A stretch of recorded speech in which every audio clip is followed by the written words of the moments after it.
और बोला, बुद्ध मैं अक्सर लोगों को यह कहते हुए सुनता हूं कि हम जो सोचते हैं वही बन जाते हैं। इसीलिए मैं आपसे जानना चाहता हूं कि हमारा जीवन हमारे विचारों से कैसे जुड़ा है और हमारे विचार हमारे जीवन को किस हद तक प्रभावित करते हैं।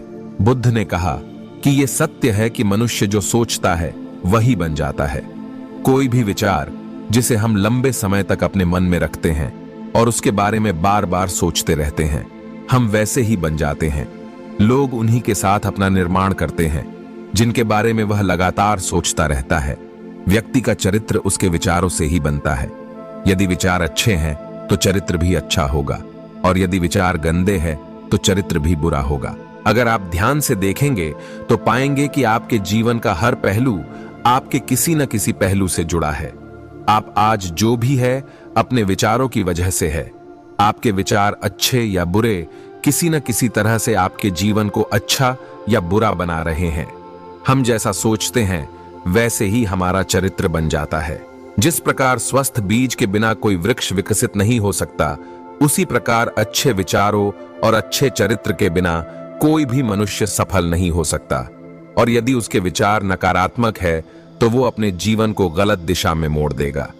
उसी प्रकार हमारे जीवन में अपने विचारों और कर्मों के माध्यम से ही कई बीज बोए हैं, और उस बीज का फल या तो हमें दुख दे सकता है या खुशी। यदि हमने सकारात्मक विचारों के बीज बोए तो हमें सफलता और खुशी मिलेगी, लेकिन यदि बोए गए बीज नकारात्मक विचारों के हैं तो सफलता और दुख साथ साथ चलेंगे। जिन लोगों को आप सफल और महान मानते हैं वे यहां ऐसे ही नहीं पहुंच गए। उन्होंने अपने विचारों पर नियंत्रण रखकर अपना चरित्र ऐसा बनाया, और इसी चरित्र के बल पर उन्होंने महानता की, ऊंचाइयों को छुआ। तो मूल रूप से आपके अंदर जो विचार है, यदि आपके मन में दूसरों के प्रति क्रोध, ईर्ष्या और घृणा है तो आप बाहर भी वैसे ही होंगे। तो आपको बाहर भी वही मिलेगा। आपको ऐसे लोग मिलेंगे जो आपके साथ वैसा ही करेंगे। यदि आपके पास प्रेम, शांति और करुणा है तो आप वैसे ही बन जाओगे और आप बाहर भी वैसा ही पाएंगे। और जो ऐसे विचार रखता है उसे सम्मान और प्यार दोनों मिलता है। मनुष्य अपने जीवन का निर्माता स्वयं है। वो उसे बना या बिगाड़ सकता है। मनुष्य अपने चरित्र का निर्माण अपने कार्यों और विचारों से करता है, अपना समुदाय बनाता है, अपनी किस्मत खुद लिखता है। इसके बाद व्यक्ति ने कहा, लेकिन बुद्ध मैं अपने विचारों से खुद को कैसे सुधार सकता हूं?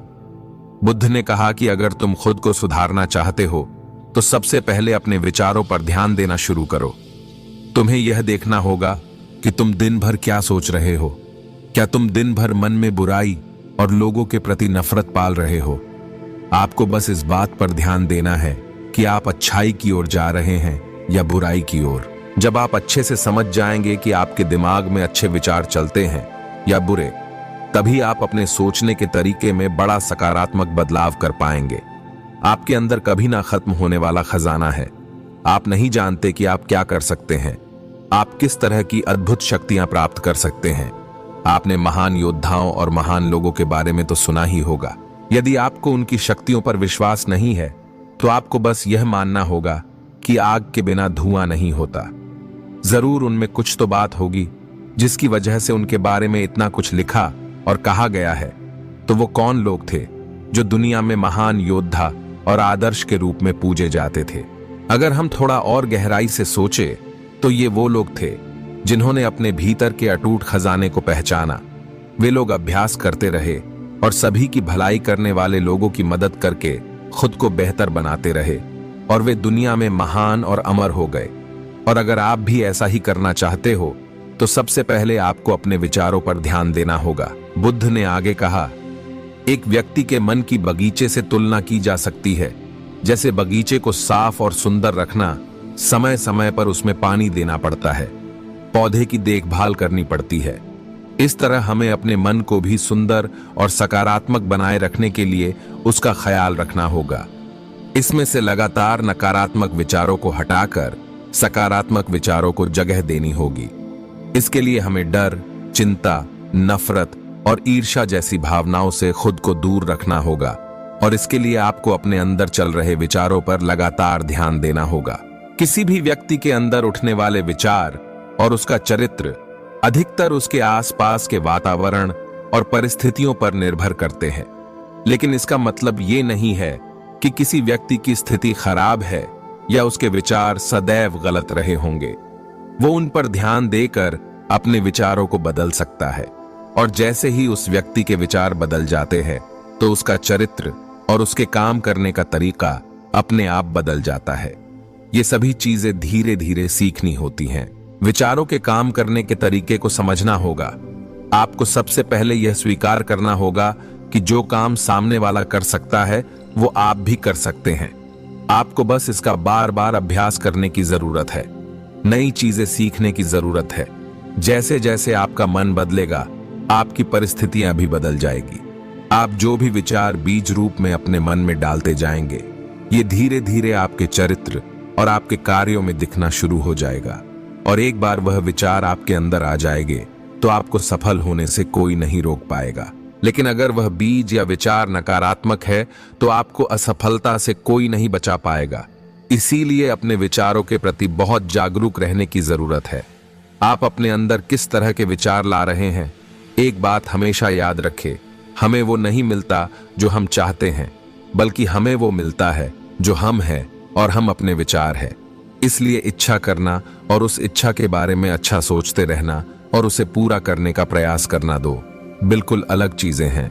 क्योंकि इच्छा तो हर कोई करता है, लेकिन उस इच्छा के बारे में लगातार सकारात्मक सोचना और उसे पाने के लिए कड़ी मेहनत करना, बहुत ही कम लोग ऐसा कर पाते हैं। इसीलिए अगर आप अपनी परिस्थितियों को बदलना चाहते हैं तो सबसे पहले आपको खुद को बदलना होगा।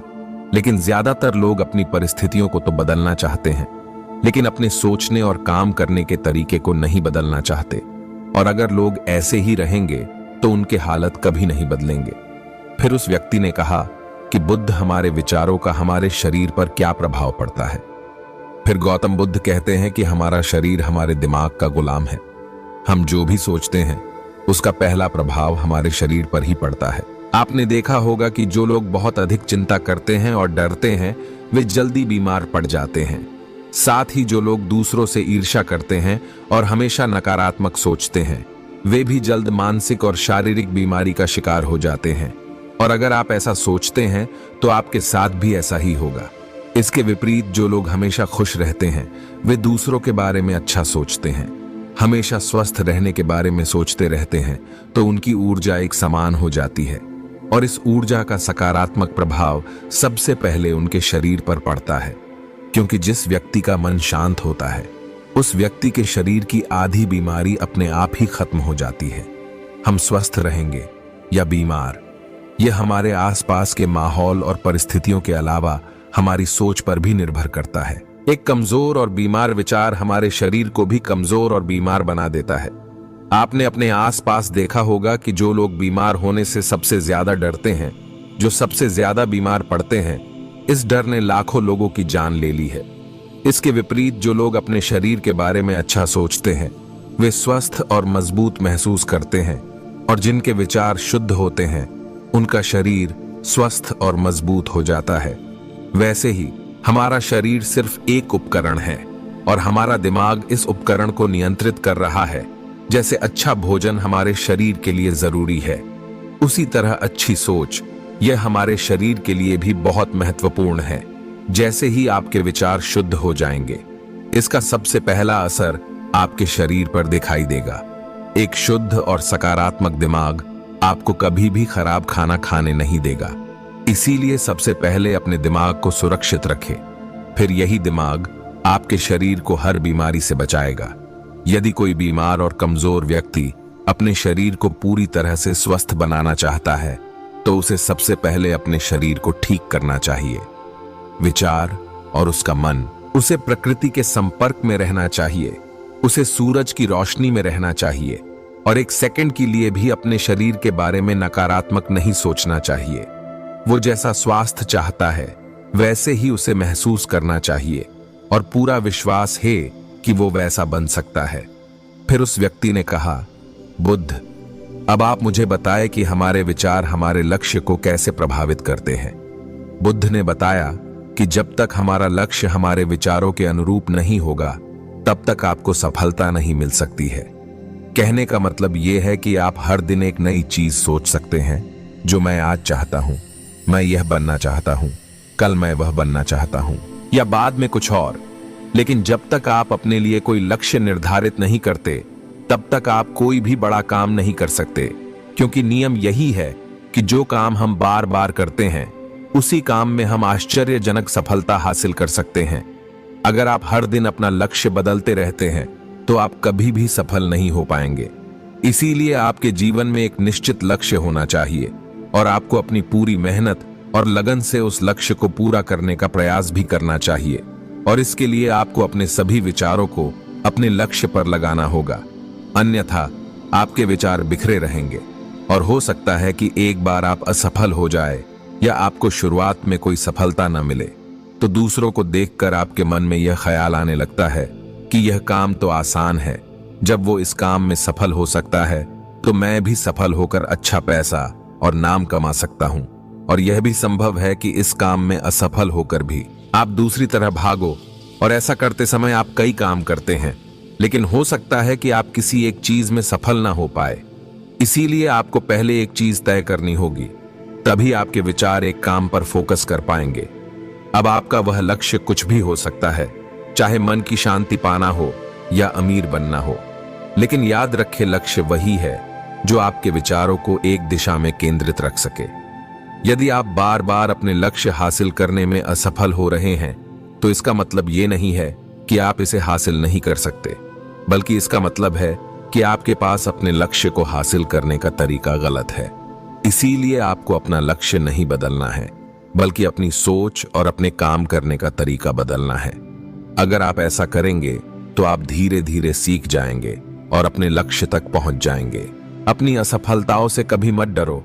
अगर आप कुछ बड़ा हासिल करना चाहते हैं, तो आपको अंदर से बहुत मजबूत होना होगा, क्योंकि चाहे आप कुछ भी करें, लोग अक्सर आपको अपनी बातों से कमजोर और हताश करने की कोशिश करेंगे।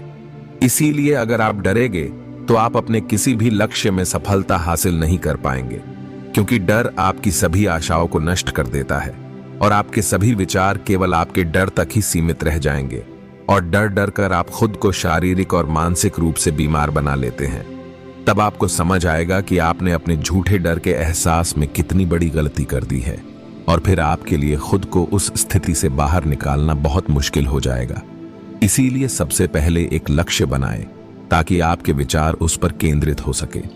उसके बाद अगर आप बार बार असफल होते हैं, तो भी घबराएं नहीं, क्योंकि यह लक्ष्य हासिल करने का ही एक हिस्सा है, और पूरा विश्वास रखें कि आप जरूर सफल होंगे और एक दिन आप भी सफल हो जाओगे।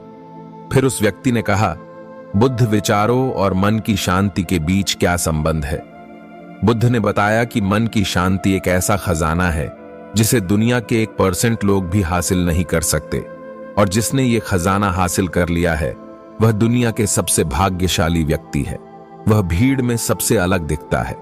यह कहना उतना आसान नहीं है जितना लगता है। मन की शांति केवल लंबे समय तक आत्मनियंत्रण के माध्यम से ही प्राप्त की जा सकती है। जब कोई व्यक्ति खुद को समझता है और दुनिया प्यार और प्यार के बीच के अंतर को समझती है, उसके अंदर नफरत, डर और ईर्ष्या जैसी भावनाएं खत्म हो जाती है, तब एक दिन व्यक्ति को मन की सच्ची शांति मिल सकती है। और यही हर इंसान का अंतिम लक्ष्य भी है। एक शांत व्यक्ति सबसे खराब परिस्थितियों में भी खुद को नियंत्रित कर सकता है। एक शांत व्यक्ति के पास जितनी मानसिक शक्ति होती है, उतनी किसी और के पास नहीं होती। शांत व्यक्ति का अर्थ है वह व्यक्ति जिसका मन सदैव शांत हो, क्योंकि जैसे ही आपका मन शांत हो जाता है, आपके सभी विचार शांत हो जाएंगे, और तब आपको महसूस होगा कि सचमुच आपका दिमाग कितना शक्तिशाली है। जैसे ही आपको मानसिक शांति मिलेगी, आप महसूस करेंगे कि आपकी मानसिक शक्ति इतनी बढ़ गई है कि आपके लिए सब कुछ आसान हो गया है। आप जहां भी हो, आपकी परिस्थितियां जो भी हो, आप खुद को स्वीकार करना शुरू कर देंगे। आप हमेशा खुश रहेंगे। और अगर आप ये मुकाम हासिल करना चाहते हैं, तो इसकी शुरुआत आपको अपने विचारों से करनी होगी।